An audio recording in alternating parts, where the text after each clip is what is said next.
बिस्मिल्लाहिर्रहमानिर्रहीम। शुरू करता हूँ अल्लाह के पाक नाम से जो बहुत बड़ा मेहरबान नहायत रहने वाला है। दोस्तों, बहनों, भाइयों, बुजुर्गों, अस्सलाम वालेकुम।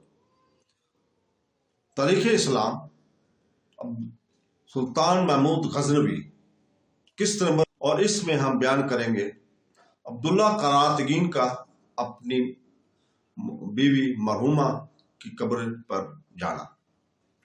तो दोस्तों, अब्दुल्ला करातगीन ने कुशल देवी को, अपनी दूसरी बीवी को, जो कि उनकी पहली बीवी की बहन भी थी, को मुखातब करके कहने लगे, कुशल अब तुम उठो, मेरे साथ चलो, मैं इस जगह जाना पसंद करूंगा जहां काशी को दफन किया गया था।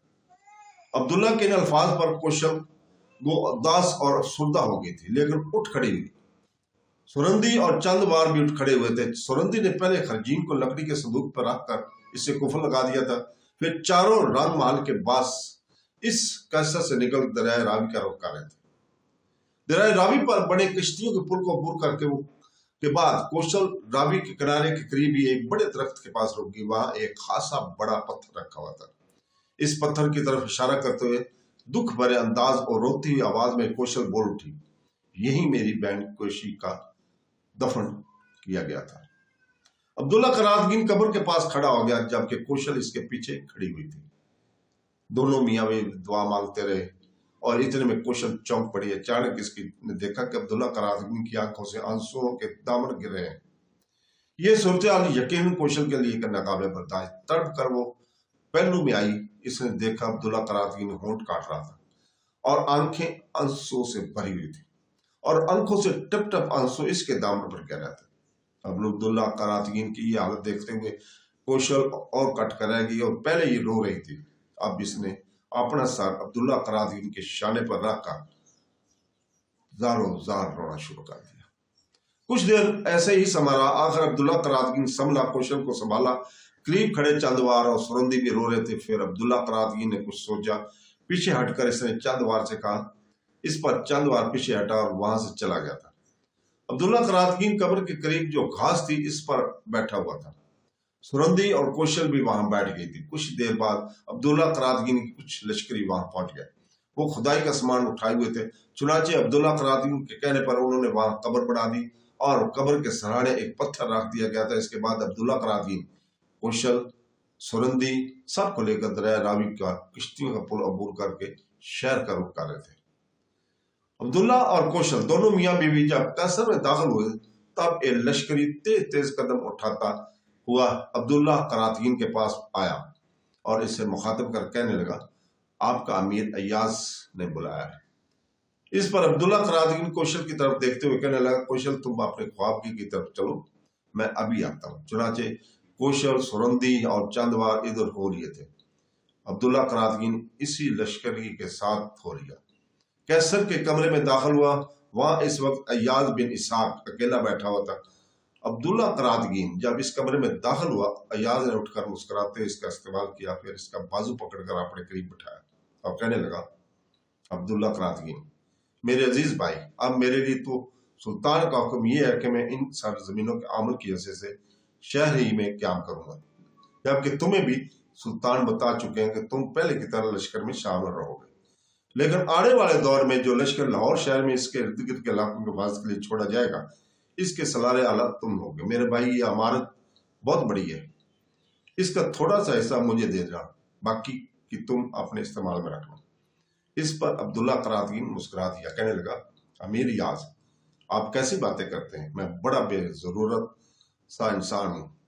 हम दो मियाँ बीवी हैं। अगर आप सारे कैसर को भी अपने इस्तेमाल में लाना चाहें तो याद रखें, मेरे माथे पर बाल नहीं आएगा। मैं और मेरी बीवी दोनों अपने लिए कोई और अच्छी सी राइश तलाश कर लेंगे। इस पर अय्याज संजीदा हो गया, कहने लगा, अब्दुल्ला, तुम कैसी बातें करते हो? तुम मेरे छोटे भाइयों की तरह हो। कसम खुदावंद कुद्दूस की, तुम्हारी खातर मैं ये कैसे छोड़ सकता हूँ और किसी आम से रिहायशगाह में रह सकता हूँ, लेकिन मैं ये पसंद नहीं करूंगा कि तुम कैसे छोड़कर जाओ। देखो, हमारी बहन कौशल पहले यहीं रहा करती थी और लाहौर शहर में दाखिल होने के बाद जिस कमरे में वो गई है, वो इसी की ख्वाबगाह थी। लिहाजा दोनों मियाँ बीवी यहीं क्याम करोगे। जब सुल्तान किसी मुहिम पर जाएगा तो कौशल तुम्हारे साथ रहेगी اور جب محمود کا یہ سلسلہ ختم ہو جائے گا تب تم دونوں میاں بیوی اسی کیسر میں رہو گے۔ عبداللہ قراتگین نے ایاز کی اس پیشکش کو قبول کر لیا تھا۔ جہاں تک ایاز کا تعلق ہے تو وہ کشمیر سے تعلق رکھنے والا ایک نوجوان تھا۔ نوجوانی میں ایک ترکستانی تاجر نے اور غلاموں کے ساتھ اسے خریدا۔ اس وقت وہ بہت لاغر، کمزور اور دبلا پتلا تھا۔ چنانچہ ان غلاموں کو فروخت کرنے کے لیے جب ترکستانی تاجر سلطان محمود غزنوی کی خدمت میں حاضر ہوئے تو سلطان محمود اکثر غلاموں کو خرید کر آزاد کر دیا کرتا تھا۔ سلطان محمود غزنوی نے ایاز کو چھوڑ کر باقی کو خرید لیا، اس دبلا پتلا سمجھ کر رہنے دیا۔ اس پر کہتے ہیں ایاز کو بڑا دکھ ہوا۔ ایاز سلطان محمود کی خدمت میں حاضر ہوا اور پوچھا، سلطان محترم، یہ جو غلام آپ کے خریدے کس کے لیے خریدے؟ سلطان محمود غزنوی نے کہا، اپنے لیے۔ اس پر بڑی انکساری اور عاجزی میں ایاز سلطان محمود غزنوی کو مخاطب کر کہنے لگا، اگر یہ بات ہے تو ایک غلام اللہ کے راہ کے لیے خرید لیں۔ ایاز کی یہ بات سن کر محمود غزنوی لرز کانپ گیا تھا۔ فوراً ایاز کو خریدا اور پھر اپنی سلطنت اور اپنی مملکت میں اسے وہ عزت دی جو سلطان محمود غزنوی کے بیٹوں کو بھی نصیب نہ ہوئی۔ ایاز کی قبر لاہور کے کنک منڈی میں اس وقت موجود ہے۔ ایاز سے مل کر عبداللہ قراتگین کوشل کی خوابگاہ میں داخل ہوا۔ اس وقت کوشل اکیلی بیٹھی ہوئی تھی کہ کوشل کو دیکھتے ہوئے عبداللہ قراتگین نے پوچھ لیا، یہ سرندی اور چندوار کہاں چلے گئے؟ اس پر کوشل مسکرائی اور کہنے لگی، دونوں اپنے گھر چلے گئے، شاید وہ ہم دونوں میاں بیوی کو اکٹھے بیٹھنے اور باہم گفتگو کرنے کا زیادہ سے زیادہ موقع فراہم کرنا چاہتے ہیں۔ سرندی تھوڑی دیر تک لوٹ کر آئے گی، ہمارے لیے کھانا بھی لے آئے گی اور پھر میں آپ پر انکشاف کروں گی کہ سرندی اسلام قبول کر چکی ہے۔ اسی کیسر میں اس کی رہائش پہلے سے موجود ہے۔ چندوار بھی یہیں قریب ہی رہتا ہے، اس کی رہائش بھی محل کی چار دیواری کے اندر ہی ہے۔ میں نے سرندی سے کہہ دیا ہے کہ آپ کو بھوک لگی ہوگی لہٰذا کھانا جلد لے آئے، آپ بیٹھیں، کھڑے کیوں ہو گئے ہیں؟ تو دوستو، اس پر عبداللہ قراتگین آگے بڑھ کر کوشل کے سامنے بیٹھ گیا، یہاں تک کہ کوشل نے اسے مخاطب کیا، امیر ایاز نے کیوں بلایا تھا؟ جواب میں ایاز کے ساتھ جو گفتگو عبداللہ قراتگین کی ہوئی تھی اس کی تفصیل اس نے کوشل سے کہہ دی تھی، جسے سن کر کوشل نے اطمینان اور خوشی کا اظہار کیا۔ دونوں میاں بیوی کچھ دیر وہیں بیٹھ کر باتیں کرتے رہے، پھر سرندی اور چندوار ان کا کھانا لے آئے اور دونوں مل کر کھانا کھانے لگے تھے۔ چند یوم بعد سلطان محمود غزنوی اپنے لشکر کے ساتھ قلنجر کا رخ کیا تھا۔